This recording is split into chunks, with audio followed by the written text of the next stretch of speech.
10, 9, 8, 7, 6, 5, 4, 3, 2, 1. Hello everyone, how are you doing? My name is Facundo. I'm the owner of SneakerHouse Argentina, and I know you are hearing me speaking in English, and there is a good explanation about this. Right now with me here is Ryen Motzek from Atlas Skateboarding from San Francisco. Hello Ryen, how are you? I'm doing well. Thank you for having me. Thanks for accepting the invitation. Ryen here is the first American person to talk with us, and it's such a pleasure for me and for the whole Argentina listening to this. So thanks again for being here with us. We have recently the Nike SB Dunk High Glows.c in collaboration with Atlas Skateboarding. So we wanted to talk with one of the people behind the scenes that created this absolutely gorgeous Dunk High with Nike SB. So Ryen, for the people to Argentina to understand who are you, can you introduce yourself? Can you tell us about you? And can you tell us about Atlas Skateboarding? Absolutely. First of all, thank you very much for hosting me. It's an honor to be here. And as the first American featured, I will do my best not to let you guys down.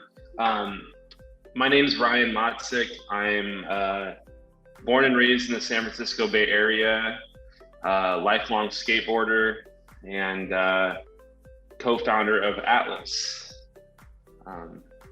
Yeah, that's a little bit about me. I can go more into detail if you need anything else, but yeah, that's the brief summary of who I am. That's perfect. And I have read that Atlas became a reality in May of 2007. How was that process of getting into the reality of Atlas, and how the future became for the store? Sure. So a few years prior to opening up Atlas, I was an employee of one of the Deluxe stores. There was a Deluxe, and still is, Deluxe San Francisco. And back in the late 90s, there was Deluxe San Mateo. I worked at the Deluxe San Mateo store. I went off to school, to college, and then there was the unfortunate passing of Fausto Vitello, who was the owner of Thrasher and Deluxe and a lot of major San Francisco companies, and they ended up closing down the San Mateo store. And I reached out to the family who I was very close with and said, hey, I think there needs to still be something in this area. And that's kind of how Atlas took off.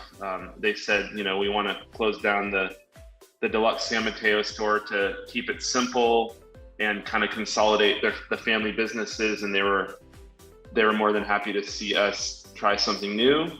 And so we found a space, spent a couple months designing it, figuring out a name, spent another few months building it out, and then May 19th of 2007 we opened up our doors.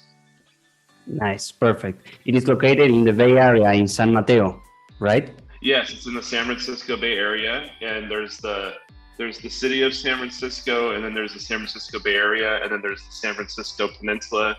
We're a part of San Mateo is on the San Francisco Peninsula, right by the San Francisco airport, and it's kind of in the heart of the San Francisco Bay Area.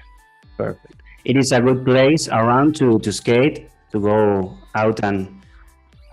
Yeah, I mean, we have one of the most popular spots right now. You'll see in a lot of videos there's this wooden spot with wooden ledges and gaps and a little bit of a bank. That's not too far from our store, and that's kind of the new hot spot in the Bay Area. But yeah, we have a lot of spots in our area. Perfect. Some very famous. Yeah. Perfect. I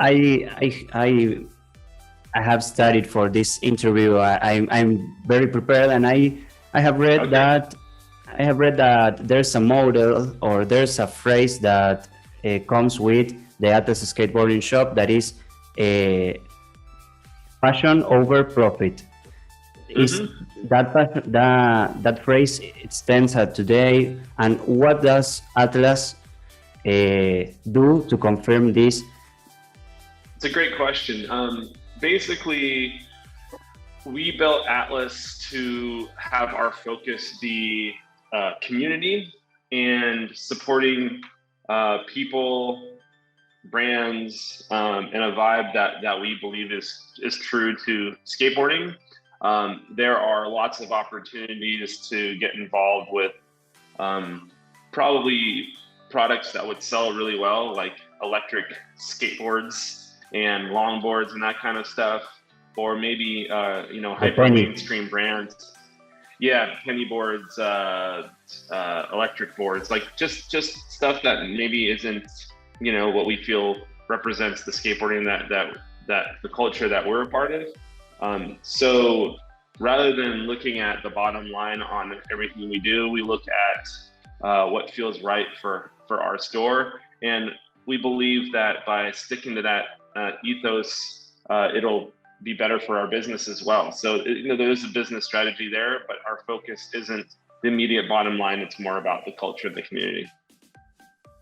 That is perfect. And it's very good that it keeps working from the inauguration day in 2007 and now in 2021. So like I said in the beginning, we had a few days ago the Nike SB Dunk High Lows at Sea, of course, with Atlas Skateboarding. And we know about the details of the shadowy down the swoosh that represents like the underwater thing of being underwater exactly. And we know the storytelling of the great spill of the 90s, of this huge Jeep, the Hansa Carrier, traveling from Korea to the USA, that in a huge storm tore down and dropped a few cargo containers. Inside of them there was a lot of Nike shoes, and then they appear a few months later in the beaches of the United States of America. So when did this process took place and how it was? Because I think there was a lot of things that we don't know about it. Yeah, so several years ago we put out this project called the Atlas 35 millimeter Dunk Low, and after I guess you could say the success of that project, we were super excited and happy to start working on our next one. We felt that out of the several ideas we had, the Lost at Sea concept was a lot of fun and very relevant to our area and the community. And there's just something really interesting about these shoes that spilled into the ocean and washed up in 1990 all along the San Francisco Bay Area coast all the way up to the Pacific Northwest. We felt that the Air Flight 90 colorway was just something that was classic and extremely wearable. And our idea was to take that colorway and that concept and make it look sun and saltwater damaged and give it a distressed look. And to also tell a story that's, the storytelling that we did was inspired by that original story, but we took it a little further by having characters sailing in the shoes and, a fish with legs running off with shoes. And we just thought that there was a lot of fun around that concept. And the good news also is in the 90s, these shoes didn't stay in the ocean. I believe every single pair was retrieved. So there is a happy ending to that story as well. Perfect. The process became with Nike picking up the phone and talking with you and saying, we want to do something with you. We want to create a new dunk with you or how is it that process of beginning the collaboration? Sure. So we have a really good relationship with Nike, and one of our main contacts there, Mike Richens, is someone that we initially were, pitching this idea to, and then of course it moves its way up the chain and gets, vetted and reviewed. And then once we were, told that the project was a go ahead, that's when we really started, coming up with the graphics and dialing the details. Cool, awesome. And what will you do if I don't know, tomorrow your friend, your colleague, or Nike picks up the phone again and says, we want to do something new, we want to create a new dunk, or low or high? Do you already have something in mind, or do you think you need time?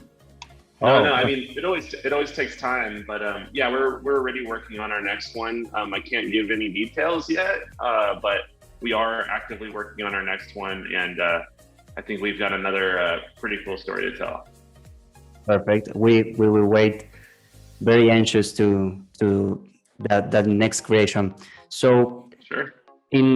Since 2018, I might say, or 2017, the Dunk SV, low or high, is getting a lot of hype, is getting a lot of attention, is getting a lot of new collaborations with not only with skate shops, so with singers, with artists, and with a lot of other people that creates new dunks.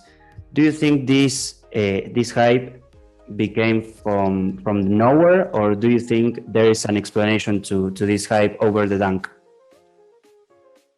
Are we talking about the dunks in general? Dunk SV. Nike SB dunks in general? SV, yeah. I mean, I believe that, the hype kind of exploded the moment Nike SB launched and had the dunk as their flagship silhouette, their flagship shoe. And, there was a point in time where I believe they were maybe a little bit overproduced and the market was a little soft for them. But I think once they reeled that in and started coming back out with really hot concepts, you have a classic shoe like a Dunk Low or, a Jordan 1, you can't go wrong.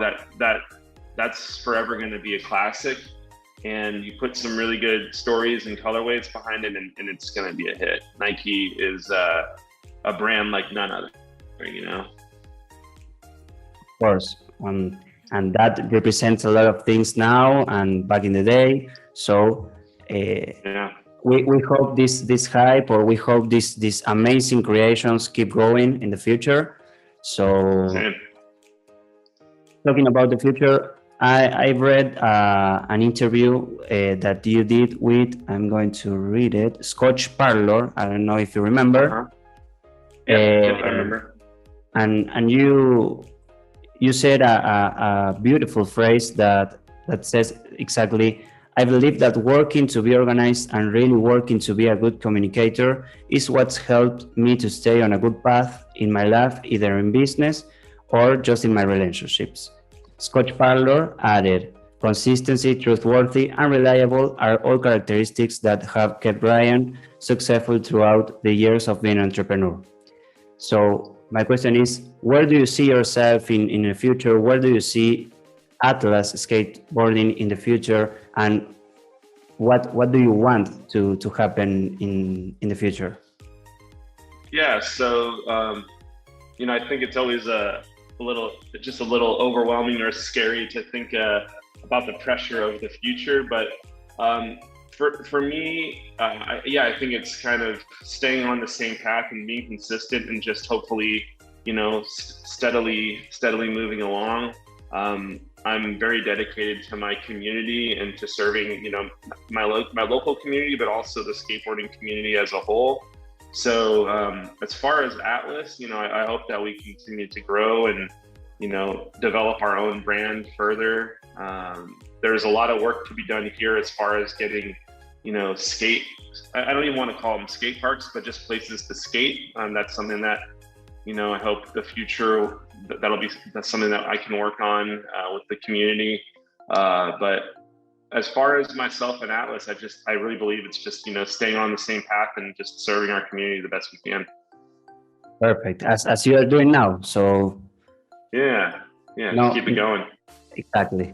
So, well, as we're getting close to the end of this interview, now I want to thank you again for being here, take your time and talk with us. Like I said, the first person of America talking with us, and it's a privilege to me to be speaking with you. So, do you have any plans or coming to Argentina very soon? Oh, I would love to. I don't know about very soon just because of all the COVID pandemic, stuff. yeah. But yeah, once we're out of the pandemic, I absolutely want to go to Argentina. And actually, my friend who I mentioned earlier, the Vitellos, Tony Vitello, is his family's from Argentina, and I've heard nothing but great stuff. So I cannot wait. Yeah, you will be very welcome here. So awesome, thank you. Just to getting more closer to the end, the pandemic affect a few plans that you had with Atlas, or you kind of go through it? I think we made it work, and we pushed through it. We definitely like to have events and gatherings and bringing people together, and the pandemic obviously made that a big challenge. But I do think that we were able to make it work regardless. Okay, perfect. So I think that's it. We heard a lot of the Nike Dunks Dust at Sea. We heard about Atlas. We heard about Ryen himself, and I think there's nothing more to talk about. This is the first occasion to speak with an American person, and as I said earlier, it's amazing. So thanks, Ryen. Thanks to the Atlas team to borrow you for a few minutes to talk with me. So of course, hope you had a great week, and I hope I hope see you here in Argentina very soon. Yeah, man, same. You're welcome in San Francisco anytime. I hope. So thanks to you guys. Please subscribe, like, and comment this video on YouTube. And I hope you like this. Comment if you want more interviews like this. So thank you very much to all. Have a great weekend. Bye-bye.